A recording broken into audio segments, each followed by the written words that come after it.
Hello everyone, আসসালামু আলাইকুম। Welcome to Molly's kitchen. Molly's কিচেনে আপনাদের স্বাগত জানাই। আজকে আমি আপনাদের মাঝে দুর্দান্ত একটি নাস্তার রেসিপি নিয়ে হাজির হয়ে গেলাম।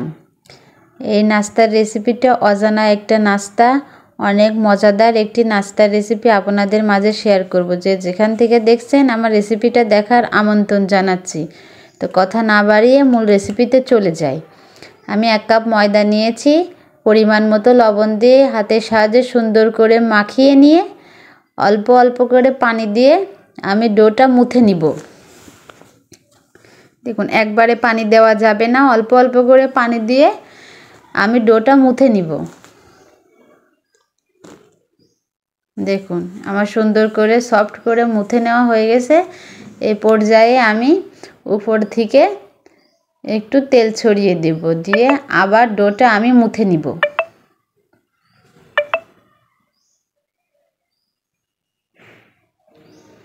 দেখুন, আমার ডোটা মুথে নেওয়া হয়ে গেছে।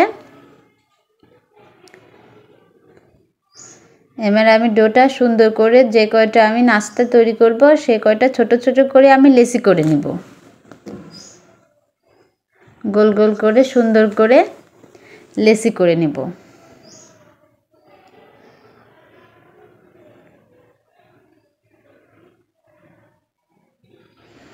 দেখুন, আমার সবগুলো লেচি করা হয়ে গেছে। এবার আমি একটু গোল গোল করে রাউন্ড করে সুন্দর করে রেখে দেব সবগুলা। দেখতে পাচ্ছেন আমি কিভাবে গোল গোল রাউন্ড করছি। এভাবে করে আমি সবগুলা করে নেব। নিয়ে উপর দিয়ে আমি কিছু পরিমাণ তেল আমি আবার দিয়ে দিব। দিয়ে সবগুলা লেচির সঙ্গে তেল মাখিয়ে আমি কিছুক্ষণের জন্য রেখে দেব। এবার আমি প্যানে পরিমাণ মতো তেল দিয়ে 3টা পেঁয়াজ কুচি করে একটু হালকা করে ভেজে নেব।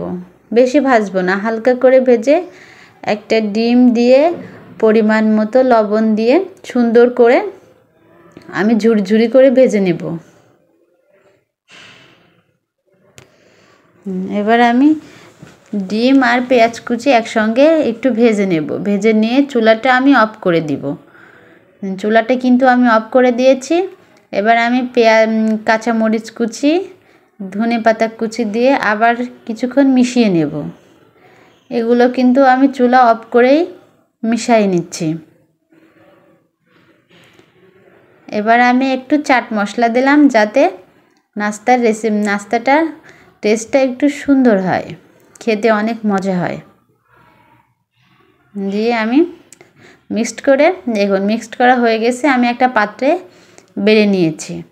এবার আমি কিছুক্ষণের জন্য যে ডোটা আমি রেস্টে রেখেছি এটা আমি এখন তৈরি করে নেব। দেখুন, হাত দিয়ে এগুলা চেপে চেপে একটা প্লেট নিয়েছি আমি, হাত দিয়ে এরকম চেপে চেপে বড় করে নেব। রাউন্ড রাউন্ড করে বড় করে নিয়ে আমি 2 চামচ যেই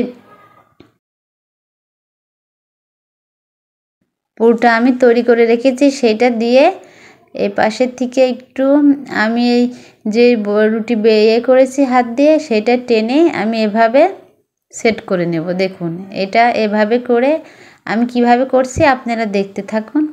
এভাবে করে সবগুলো আমি করে নেব। দেখুন, একদম ইজি সিম্পল। দেখুন, আমার সবগুলো করা হয়ে গেছে।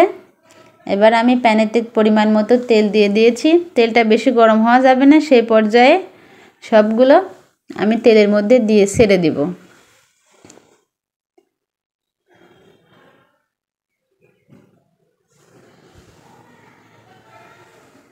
দেখুন, এবার আমি একটু তেলের মধ্যে একটু নাড়াই চাড়াই দিব। দিয়ে এবার আমি একটু উল্টায় পাল্টায় ভেজে নেব। আর আপনার এই নাস্তার এই মুখগুলা ভালো করে সিল করতে হবে, না হলে খুলে যাবে। দেখুন, আমারগুলো অনেকটাই উঁচু উঁচু হয়ে গেছে। দেখুন, আমার নাস্তাগুলো ভাজা হয়ে গেছে, আমি উঠায় নিয়েছি। আর এই রেসিপিটা এত মজাদার, একবার বানালে বারবার বানানোর আবদার আসবে। তো আমার রেসিপিটা আপনাদের কেমন লাগলো অবশ্যই জানাবেন, এবং নিত্য নতুন রেসিপি নিয়ে আপনাদের মাঝে হাজির হব। ধন্যবাদ।